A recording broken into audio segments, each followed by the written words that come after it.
ya como vecinos. Soy Fernando Secades, presidente del Partido Popular de Elena.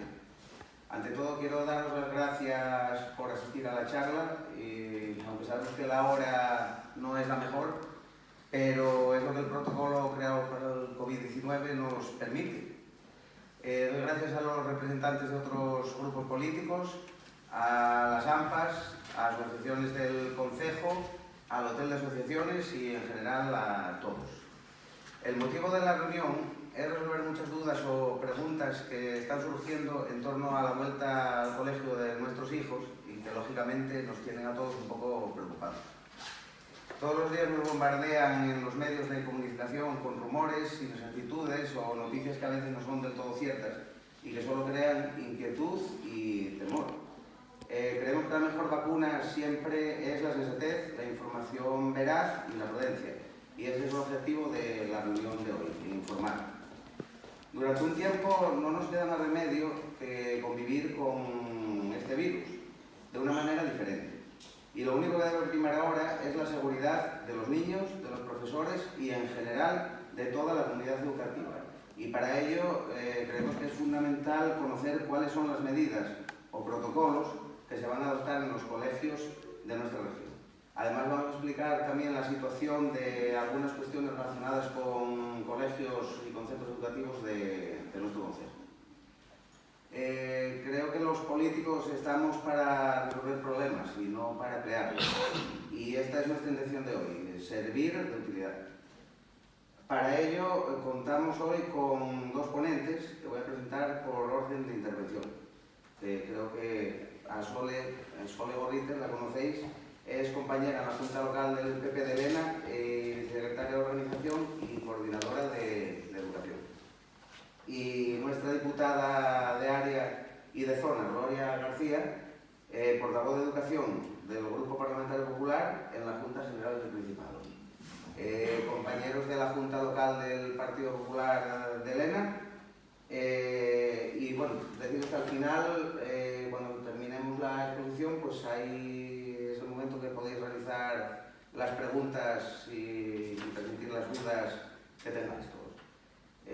Muchas gracias de nuevo por venir y bueno, cedo la palabra a Sole, que os va a contar un poquitín la poca información que tenemos. Bueno, yo voy a poner las gafas al primero de todo porque no veo. A ver, la intención que yo tenía era daros una información basada exclusivamente en lo que es la ley. La tengo aquí, si luego alguno quiere hacer una fotocopia o lo que sea, está a disposición de quien quiera, pero os digo dónde podéis tenerlo para que lo leáis de primera mano y no os tengáis que fiar de lo que yo voy a decir, aunque es absolutamente cierto. Viene en el BOPA y es la resolución del 30 de julio de 2020 donde se explica, lo voy a resumir muy por encima porque es un tocho, donde se explica cómo se reanudarán las clases presenciales o las clases online para un nuevo curso y se dan una serie de instrucciones. Vienen aquí, están aprobadas por el Principado y son absolutamente asequibles para todo el mundo. Igual que yo las tengo, las puede sacar cualquiera. Están firmadas por la consejera, sabéis que nuestra consejera de Educación se llama Carmen Suárez, pero antes de empezar con la explicación quiero hacer tres matices. Eso ya partiendo de los matices, luego ya podemos meter mano al documento. El primero, todas las resoluciones que se nos dan han sido votadas en contra por el Pleno del Consejo Escolar. Para los que no sabemos, o los que no sabéis muy bien cómo van las cosas, el Pleno del Consejo Escolar es un grupo formado por docentes, por profesores, por padres, por sindicatos y por administración. Bueno, pues a ese Pleno del Consejo Escolar estaba en contra de este documento porque ellos creen, no yo, no estoy dando mi interpretación, es la explicación que viene aquí. Ellos creen que esta resolución incorpora cosas que en esa mesa no se dijeron o las alteran alguna medida. Entonces, el voto fue unánime y fue un voto en contra. Aún así, se publicó en el BOPA, que no sé si dije lo del BOPA, que es el Boletín Oficial del Principado de Asturias, y es en lo que nos tenemos que basar los centros para que el día 1 vuestros críos cuando vuelvan al cole tengan un entorno seguro. Los niños, los profesores y el personal de administración y servicios que trabajan. Es el primer matiz. El segundo, hay dos tipos de educación. En este país, de momento, hasta que no haya ningún cambio, hay dos tipos de educación, que son la pública y la privada. Y quiero matizarlo porque muchas veces cuando os oigo hablar a la gente mezclamos churras con merinas. La educación pública tiene dos tipos. Una pública, que es de financiación directa, que es lo que toda la vida llamamos la educación pública normal. Voy a concretarlo aquí en el colegio, en el concejo, ¿vale? Sería, por ejemplo, el Instituto, el Jesús Neira, el Vitalaza. Educación pública de financiación directa, ¿vale? Pero también hay una educación pública que el Ministerio, Consejería y la ley llaman educación pública de financiación indirecta o concertada, que es como la llamamos algunas veces. Aquí en Pola, por citarlo, pues de momento el único que tenemos es el Pilar. Esa financiación indirecta la puede gestionar 50.000 organismos. Puede ser una orden religiosa, que hay muchísimas, puede ser una cooperativa de profesores, como San Fernando, puede ser un colegio absolutamente laico.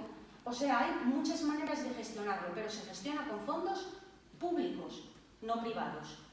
Y luego hay un bloque aparte, que es la escuela privada, que funciona con los mismos criterios que si yo pusiera un restaurante o cualquier otra empresa privada, y funciona aparte.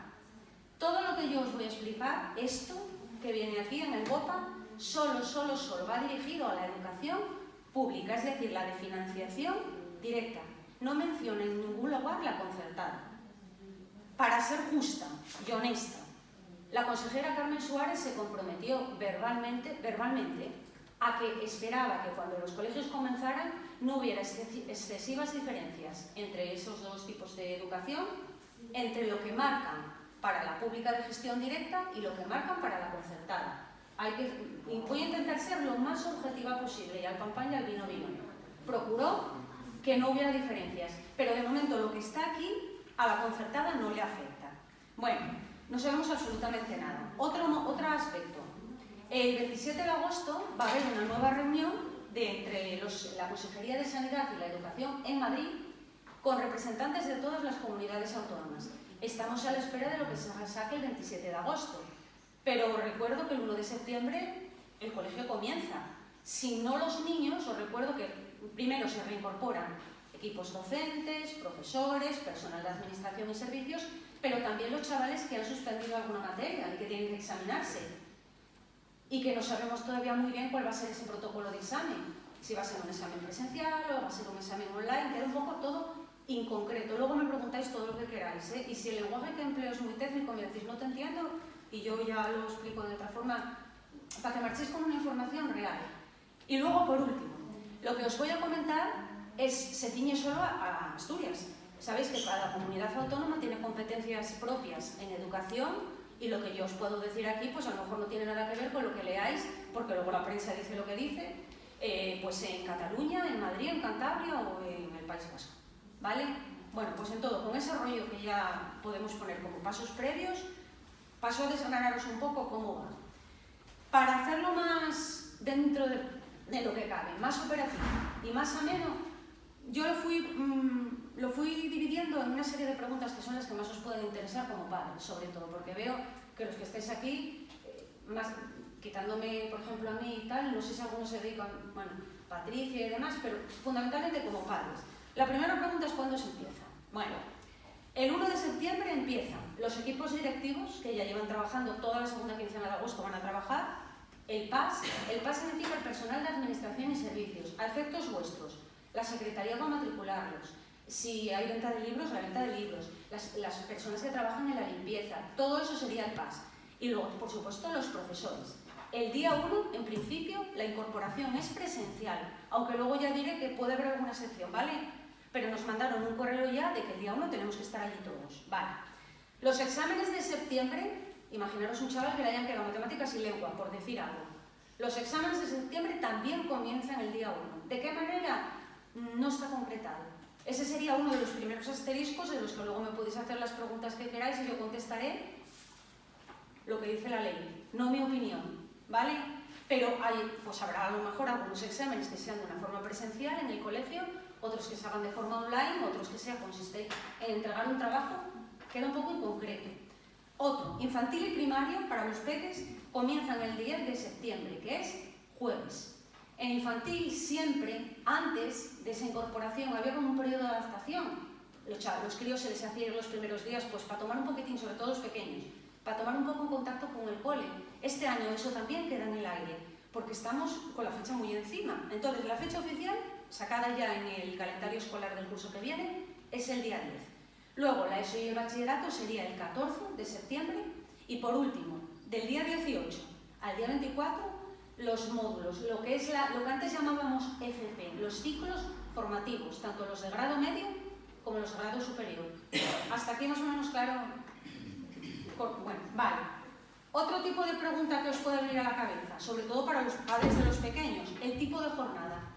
Hasta ahora, tanto primaria como infantil, sabéis que tenían la mayoría de los centros la jornada de la partida.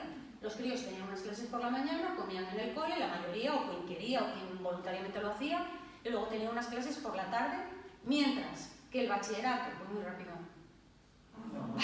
mientras que el bachillerato y la secundaria era solamente por la mañana y a las 2 a las 2:30 se iban para casa. Ahora, toda la jornada, mientras dure la pandemia, textual, todo lo que sea textual podéis ponerle comillas porque está sacado directamente de aquí. Mientras dure la pandemia, la jornada es continua para todos, desde los pequeñinos hasta el segundo de bachillerato. Luego ya veremos que eso también tiene matices, ya lo explicaré a posteriori. Otra pregunta como padres, ¿qué pasa con los servicios complementarios, con el transporte escolar y con el comedor? ¿Qué es un servicio complementario? Digo uno, por ejemplo, para que os sirva un poco de orientación. No todos los colegios los tienen, pero por ejemplo el servicio de madrugadores, ¿sabéis lo que es? Yo entro a trabajar a las 9 y los críos a las 8. Bueno, pues a lo mejor hay centros que ofertan el poder quedarles allí. Bueno, en los servicios complementarios, el transporte escolar y el comedor, si el centro ya lo tenía, se seguirá manteniendo, pero con un montón de matices que voy a explicar después, siempre y cuando ya lo tuvieran. Si antes los niños venían, pues estoy pensando en el Pilar porque es el centro que a lo mejor yo conozco más. El instituto sé que tiene un autobús, el de arriba, el público, tiene un autobús que hace un recorrido o tal. Eso se mantiene, pero en lo que si no lo hay hasta ahora, no se va a conceder en septiembre, ¿vale? Otra pregunta, las actividades complementarias y las actividades extraescolares. Lo primero, ¿esto qué son? Salidas. Salidas no de voy a folgar, sino salidas culturales. Vamos a visitar tal cosa, vamos a acudir a esta obra de teatro o a una conferencia, los viajes de estudio. Todo eso absolutamente en suspenso. Repito, mientras dure la pandemia. Todo esto sabemos que es una situación que nos pilló tan a contrapelo en marzo que está todo como muy por concretar, pero me refiero y me ciño a lo que viene en el BOPA. Entonces, con todo este preludio de rollo que os estoy soltando, la consejería hizo lo que llama así, tiene un nombre precioso que se llama plan de contingencia, que es un poco cómo matizar todo eso en función a darle un poco más de peso y esto que está todo tan abstracto de concretarlo, un poco más. Entonces hicieron una serie de, no sé cómo explicarlo muy bien, una serie de aspiraciones o de pretensiones que pretendemos hacer para que la vuelta sea segura y desde luego obligatoria, ¿vale? Entonces, la Consejería de Educación hizo un plan de contingencia general para todos los colegios, donde todos se podrían acoger. Tú te lo lees y tú sabes que en el centro al que van a llevar a tus hijos, eso tiene que darse. Pero luego dejó la puerta abierta a que cada centro puede hacer la matización que considere necesario siempre y cuando la consejería lo apruebe. Tampoco se trata de ir por libre. ¿Por qué? Pues porque cada centro es diferente. Yo entiendo que os preocupa el concejo, lo entiendo perfectamente, y yo como madre de un crío de aquí pues también. Pero claro, es muy diferente un colegio pequeño como puede ser un colegio de Campomanes, el Pilar, o un colegio que tenga 1.200 alumnos o 1.300 alumnos. Claro, todo esto, a la hora de llevarlo a la práctica, el número de alumnos lo dificulta muchísimo, o lo hace menos viable. Entonces, todos los colegios a nivel particular tienen su propio plan de contingencia. No puede chocar con la ley, lógicamente. Si la ley dice esto no puede llegar a un colegio y decir, pues aquí sí. Esto tiene que cumplirlo, pero el colegio puede hacer una serie de añadidos. Ese plan de contingencia a los padres se os hará haciendo llegar. Bueno, lo expliqué muy malamente, me expresé muy malamente. El colegio irá haciendo llegar ese plan de contingencia a los padres de sus alumnos. ¿De qué manera? Pues a partir del día 27, cuando tenga algo más que concretar. Pero os garantizo que lo están haciendo. Los públicos, los concertados, todos. Hay un grupo de personas que están trabajando y con nombre y apellidos, pues desde la secretaria del centro, el equipo directivo, que están procurando porque estos protocolos se cumplan a rajatabla, y si ellos de su parte pueden incluir alguno más que os dé más tranquilidad, pues mucho mejor. pero es un marco general que luego tiene que concretarse en cada centro. Por eso, si tenéis amigos con hijos en otros centros, a lo mejor os cuentan otra cosa. Pues en el mío se hace así, pues en el otro se añade además esto. Eso está permitido. Luego, entonces, ese plan de contingencia hace matices a lo que os acabo de señalar, y es lo que quería explicaros. Sobre cómo empezar y las medidas sanitarias, ya que entramos ya a saco, ¿vale? El comienzo y la finalización de la jornada escolar tiene que hacerse de manera escalonada.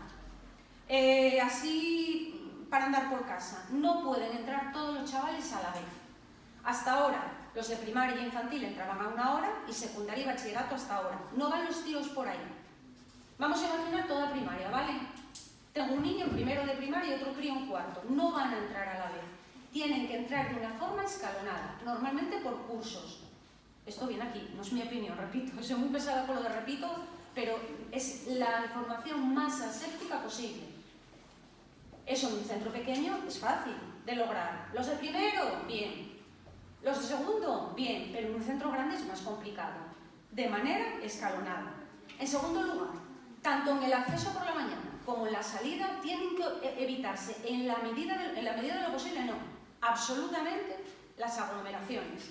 Ni de padres, ni de abuelos, ni de niños que se quedan charlando, ni de nada. Claro, la duda que surge es ¿cómo? ¿Quién va a gestionar eso? Pero bueno, esa parte más profesional, bueno, puede hablaros Gloria de ella. Yo lo que quiero es explicaros la ley. No puede haber aglomeraciones. Tú no puedes ir a dejar a tu hijo al colegio y quedarte fumando un cigarro a 50 metros con una amiga. De alguna manera eso tiene que evitarse. Los niños no pueden juntarse. No, hasta ahí la entrada y la salida. Acabo, ¿eh? Luego, más.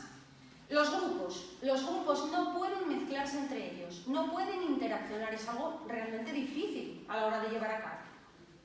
Sabéis que tienen asignaturas optativas, a lo mejor en primaria no tanto, pero es muy complicado que un niño no te salga al pasillo, o que un niño que estudia, yo por ejemplo, que yo cogí química y tú cogiste biología, y a ver cómo lo hacemos. Eso el ministerio lo llama, la consejería, perdón, me confundí, la consejería lo llama grupos burbuja. No pueden interaccionar entre ellos, lógicamente, para evitar en la medida de lo posible, si hay algún brote de contagio, que eso se extienda y que estén lo más protegidos posible, con toda la buena intención del mundo, vamos. Luego, cada alumno debe acudir al centro con su propio kit, o dicho de otra forma, con su propia mascarilla. Si tenéis líquido, mejor que lo lleven. Los centros públicos tienen que ofertarlo obligatoriamente. ¿En dónde? En todos los sitios. En las aulas, en los pasillos, en los baños, en cualquier espacio público, en los recreos. Y hay que obligar a los niños, cuando digo niños me refiero a niños pequeños, pero me refiero a los chavales de 18 de bachillerato, ¿eh? Hay que obligarles a que lo usen. Fleco, bueno, en la escuela de gestión pública eso lo va a financiar la consejería, en la escuela de gestión indirecta no sé de dónde va a salir ese dinero para comprarlo. Desde luego lo va a haber en todos los sitios. Eso que os quede bien claro, que los críos van a estar protegidos en todo momento. El cómo, cada uno buscará su manera, pero es obligatorio en ambos tipos de gestión. Luego, ¿qué más? El uso de los baños. De alguna manera tiene que controlarse el uso de los baños. No se pueden utilizar indiscriminadamente. Es decir, al recreo, bueno, es un clásico que ríen, al recreo, 17 para el baño, imposible. No se pueden juntar en el baño, en aglomeraciones, y tampoco pueden ir al baño. ¿Estás en clase? ¿Puedo ir al baño? La respuesta es no. Tienen que ir al baño en tiempos controlados, no se sabe muy bien por quién, no lo describe la ley, pero eso tiene que estar controlado también. Es un espacio, bueno, pues fácil de que pueda haber algún tipo de contaminación. Bueno, ¿qué más? Los recreos. Los recreos también se tienen que hacer de una forma escalonada, por grupos, estoy leyéndolo textualmente, ¿eh? Por niveles. Por niveles no significa ahora los de infantil, ahora los de primaria, no. Significa los de primero A de infantil, aquí. Los de primero B de infantil, aquí, en espacios físicos separados. Y que entre ellos procurar que tampoco interaccionen. A mí se me ocurre otro fleco, pero esto ya es una cuestión mía, no es la ley. Si hay un espacio grande y ese espacio lo permite, fenomenal, pero es complicado cuando el patio tiene los metros cuadrados que tiene, pero eso es una explicación mía, ¿eh? No es la ley. tienen que estar separados. Más, controlar que los alumnos estén y lleguen al centro en unas buenas condiciones sanitarias. La pregunta es ¿cómo? Pero es lo que marca la ley. Pues lo que voy a decir es una opinión mía. Pues me imagino que habrá alguien o algún organismo encargado pues, de detectar pues, que, como se cerran las tiendas muchas veces, que nos toma la temperatura o demás, pero hay que controlar que los niños vengan bien. Hay que vigilarles los síntomas. Pero esa vigilancia de los síntomas corre a cargo del equipo docente y de los profesores. Es decir, cómo diferenciar, esta es mi opinión, no la ley, cómo diferenciar que un niño estornuda porque tiene un catarro, porque tiene mocos o porque tiene algo más. Los síntomas tienen que estar muy controlados siempre. Algunos centros, yo me consta, cuando trabajo en ello, que pidieron algún tipo de responsable sanitario formado. Por ejemplo, un pediatra de la zona, un responsable de la Consejería de Sanidad, pero yo también entiendo que es muy complicado, porque son muchísimos centros y muchísimas aulas, pero es uno de esos flecos, que ya no oísteis la palabra flecos varias veces, una de esas inconcreciones que quedan en el aire. ¿Cómo controlarlo? No somos especialistas. Luego, hay que conocer las posibles patologías previas, tanto de alumnos como de profesores, y como de personal docente. ¿Qué llaman patologías previas aquí, en el documento? Pues alguien que pueda tener una diabetes. Sabéis que es una patología previa que puede a lo mejor causar un problema si se contrae luego un COVID. Asma, algún tipo de problema respiratorio. Todo eso, esa información que hasta ahora sabéis que con el tema de protección de datos, hay que cogerlo con flecos. Hay que tratarlo muy bien, porque no se nos olvide que son menores, Si hasta ahora había que tratar con flecos el que un niño tenía una alergia alimenticia para el comedor, que no podía tomar huevo, que no podía tomar no sé cuánto, imaginar datos médicos. Pero eso lo entiendo perfectamente, que el colegio tiene que saberlo. Si un niño viene con una patología previa y tose, no puede causar una desbandada general en los demás. Yo tengo que conocer cuál es ese motivo, ¿vale? Más, todo eso como un protocolo de salud. En segundo lugar, muy bien, muy rápido. La relación, ¿cómo se van a relacionar las familias con el centro? Pues hasta ahora en centros del perfil del cole, los coles nuestros de aquí de Pola, o incluso más grandes, era una relación directa. Tú tenías cualquier pregunta, les mandabas unas notas a tus hijos por la agenda o por la plataforma, o llamabas al centro y te recibían. Olvídate. Preferentemente online. No solamente visitas con padres, matriculaciones, dudas, cualquier cosa online. En aquel caso concreto de que la relación online sea imposible, también la Consejería marca un protocolo para que el padre llegue al centro. En primer lugar, tiene que llegar provisto de su kit de supervivencia. Bueno, no es una palabra muy adecuada lo de kit de supervivencia, pero tiene que llevar su mascarilla, todo. Tiene que ir protegido el padre. Pero el espacio físico en el que se va a entrevistar, o con el tutor, o con el profesor, o con quien sea, tiene que tener unas medidas escrupulosísimas. Mamparas, distancia de seguridad mínima. Eso está bien, por supuesto, lo apoyamos al 100%, pero es otro fleco. Los espacios físicos son los que son. Si el centro para recibir a los padres tiene 10 metros cuadrados, son 10 metros cuadrados, no hay más. Entonces, eso también queda un poco inconcreto, pero es algo marcado, absolutamente loable. Pero bueno, veremos a ver luego eso cómo se gestiona en realidad.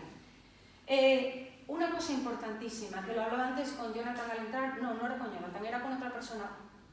Hay muchos padres que dicen, en estas condiciones yo no mando a mi hijo al colegio. Queremos dejar bien claro, los alarmismos no valen para nada. No se puede meter miedo a la gente. Como dijo Fernando antes, el virus no va a desaparecer mañana.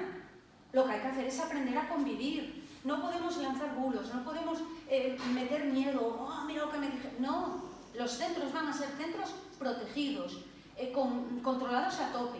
Y los niños tienen que estar escolarizados. La escolarización no es voluntaria, es obligatoria. Hasta cuarto de la ESO, las siglas son educación secundaria obligatoria. Yo no puedo tener a un niño sin escolarizar. Sí que es verdad que puede haber excepciones. Un niño con una patología concreta muy importante, Pero eso son aulas sanitarias, tiene que estar aprobado por consejería y a todo hay excepciones como podréis comprender. Pero yo no puedo crear una alarma social donde no la hay y decir va a ser la debacle, horrible, deja a tu niño en casa. No se puede, no queremos transmitir eso porque no es cierto. Todo esto va enfocado a que no suceda nada y eso lo apoyamos al 100%. Entonces los niños donde mejor están es el colegio. Nos parece un poco hipócrita también a veces, vemos cosas en redes sociales, ¿cómo vamos a mandar a nuestros hijos a septiembre? Los estamos viendo en las playas, en los parques, los estamos viendo haciendo botellón, los estamos viendo pandillas y muchas veces sin cumplir ningún tipo de norma sanitaria. Pues si en la plaza o en un botellón o en la calle peatonal, estoy concretando en Pola, a lo mejor no debería, pero yo digo, si ahí no nos preocupa, en el colegio os garantizo que muchísimo menos. Se está haciendo un esfuerzo enorme porque estén protegidos. No solo los críos, los críos, los profesores y que los críos tienen familia. Y que el colegio no es un número de burbuja, es una prolongación de la sociedad civil. Entonces sí, hay que empezar a protegerlos, pero hay que empezar a protegerlos, parece que os estoy tirando de la oreja, pero hay que empezar a protegerlos desde casa y concienciarlos desde casa. Un niño que llegue sano al colegio, que cumpla estos protocolos en el colegio, que se limpie, se proteja, no tiene por qué pasar nada. Para eso estamos. No sé si lo estoy dejando suficientemente claro y quitando cualquier alarmismo, cualquier intento de politización de esto o de ponerle pegas o palos en la rueda. No es nuestra intención. Todo lo contrario. Está hecho con el objetivo de protegerles a todos, a ellos y a los que estamos fuera. Eso queda bien claro, Bueno, el comedor. Otro foco, el comedor. En el comedor se va a reducir el número de niños. Cada centro, más o menos los que dejáis a los niños en el comedor, sabéis el perfil de niños que tienen. Bueno, pues se va a reducir. Se va a realizar por grupos de aula y se van a evitar que se mezclen. Cada niño va a ocupar siempre el mismo espacio, que se le va a asignar una mesa. Pepito Jiménez, te vas a sentar aquí. Todo esto mientras dure la pandemia, ¿vale? Comedores donde los niños se autoservían, lo típico de que pasaban con la bandeja, olvídate, se les va a hacer el servicio de una forma individual para evitar que se levanten, que corran, sobre todo los pequeños. Bien, ¿cómo se va a compaginar el comedor con la jornada continua? Pues la respuesta sincera es depende. En algunos centros me consta que la jornada continua va a acabar y van a procurar que después haya comedor. En otros centros más pequeños van a decir que no hay comedor. Eso depende un poco del plan de contingencia del centro concreto. Cada uno lo va a organizar un poco en la medida de lo que pueda. Y os lo irán comunicando.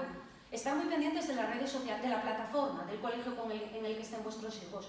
Porque todo eso lo van a comunicar y lo tienen que comunicar a finales de agosto o principios de septiembre, ¿vale? La separación tiene que ser 1,5 metros, que es más o menos lo que estamos haciendo nosotros. Pero no 1,5 metros así, 1,5 metros de radio con un círculo. Es decir, 1,5 metros para acá, para allá, para acá y para acá. Es una gran burbuja de protección. Pero claro, eso reduce muchísimo el espacio. Entonces, la consejería creó unos protocolos para saber, en el caso de que haya demasiados niños, cómo seleccionar. No vamos a seleccionar de una forma aleatoria o pito, pito, gorgorito.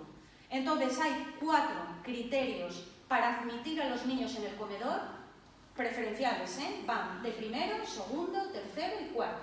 El primero, los alumnos que tengan derecho a comedor gratuito. Esos los primeros. Son a los primeros a los que se les va a reservar plaza. No hace falta que explique el perfil, pero bueno, niños con una situación económica familiar concreta y con comedor gratuito, si está ya aprobado por los servicios sociales y demás, esos van a tener una plaza segura. En segundo lugar, familias desfavorecidas. Aquí no lo explica, pero una familia desfavorecida es una familia pues, con sus 2 padres con un ERTE, o familias al paro, o familias de algún tipo de minoría étnica, ese tipo de perfil. Familias que no puedan pagarlo, tienen una plaza garantizada en ese número concreto que hay. En tercer lugar, los niños de educación infantil.